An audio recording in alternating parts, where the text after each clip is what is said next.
seleranya lagi pengen yang manis atau yang gurih. Toko roti dan kue kering ini berdiri sejak tahun 2018 dan terus berkembang hingga kini.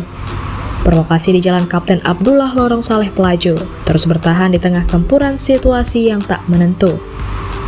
Owner Orchid Bakery, Rafiq Habibi, mengatakan pada awalnya ia memiliki usaha toko sepatu di kawasan 16 Ilir Palembang, namun terpaksa gulung tikar karena kerasnya persaingan pasar. Rafiq pun tak putus asa terus mencari peluang usaha. Ditopang sang istri yang jago membuat kue kering dan roti, dirinya membentuk usaha Orchid Bakery, serta memantapkan diri menjadi spesialis kue kering dan roti premium di Palembang.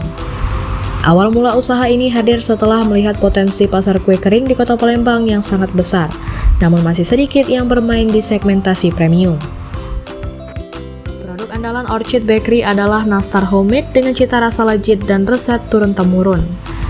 Untuk roti harian, varian bestseller diantaranya adalah blueberry cheese bread dengan tekstur lembut dan creamy, serta abon tuna yang menjadi favorit pria.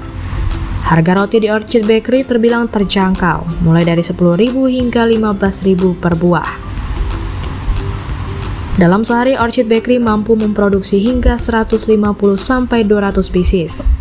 Selain terus berinovasi, Orchid Bakery juga mendukung sistem pembayaran cashless, termasuk mengundang kris BRI. Pelanggan pun rela datang ke lokasi karena ketagihan produknya. Karena sudah langganan di Orchid Bakery, rotinya lembut dan soft.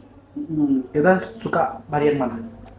Roti abon tuna. Kenapa? Karena isiannya terasa dan lembut. Harganya gimana?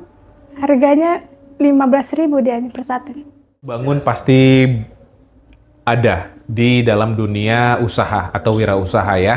Yang pasti kita mentalnya harus jadi, pola pikir kita harus sangat baik sekali, serta yang paling penting itu adalah ilmu dulu sebelum amal. Jadi memang ilmu-ilmu UMKM dunianya seperti apa itu yang kita input, serta menambah relasi-relasi yang ada sekarang, sehingga kita tekunin, alhamdulillah di 3 tahun sampai 4 tahun ke belakang, kita semakin bisa bertumbuh dan semakin bisa dikenal oleh masyarakat Kota Palembang. Rafiq Habibi berpesan kepada anak muda yang ingin terjun ke dunia usaha agar memahami kebutuhan pasar, memiliki mental yang kuat dan siap untuk terus belajar serta bertumbuh. Dari Palembang, Ardian Syah Nugraha, iNews melaporkan.